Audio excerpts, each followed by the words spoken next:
Guys, আপনি যেহেতু আমার এই ভিডিওতে ক্লিক করছেন, তার মানে আপনিও আমার মতো 3-4 বছর ধরে ফ্রি ফায়ার গেমটা খেলতেছেন না। তো চলেন আজকে আপনাদেরকে নিয়ে আমি একটা গেম খেলি। আর এই গেমটাতেও কিন্তু আমি বুইয়ে আনার চেষ্টা করবো। প্রথম ম্যাচেই কিন্তু বুইয়ে আনতে হবে, যেহেতু 3 বছর গেম খেলতেছি না, তার মানে আমার হাতটা একবারেই বুইয়ে আছে। তো চলেন আপনাদেরকে নিয়ে শুরু করা যাক। যেহেতু অনেকদিন গেম খেলার অভিজ্ঞতা নাই, তার জন্য আমরা চলে যাব হচ্ছে সবচেয়ে ছোট ম্যাচ, যে লোন আপ আপনাদেরকে নিয়ে। তো গাইস, যেই কথা সেই কাজ, বলতে বলতে চলে আসলাম লোন আপ ম্যাচের মধ্যে। আর যেহেতু আমি প্রো প্লেয়ার, তার জন্য আমি নিতে হবে কি স্নাইপার।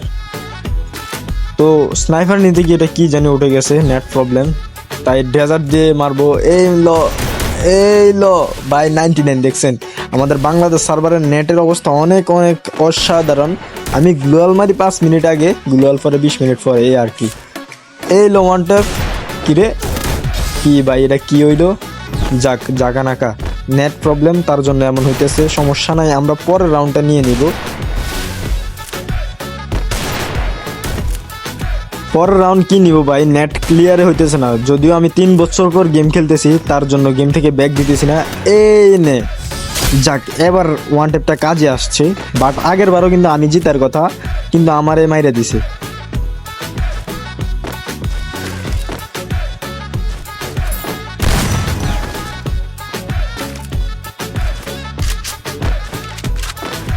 মজার বিষয় হচ্ছে, হ্যাঁ, আমার ডেজার্ট ইগলের মাইর খেয়া অফলাইন হয়ে গেছে। তো আমিও তো ওই সুযোগ হাতছাড়া করবো না, কি বলেন? ওই সুযোগ হাতছাড়া না করে আমি ওয়ান ট্যাপ ওয়ান শট দিয়ে ম্যাচটা বুইয়ে আনতে হবে। কেননা আমার চ্যালেঞ্জ হচ্ছে 3 বছর পর ম্যাচ খেলা, তার মধ্যে প্রথম ম্যাচে বুইয়ে আনতে হবে। তার নেট থাকুক বা না থাকুক তা আমার দেখার বিষয় না।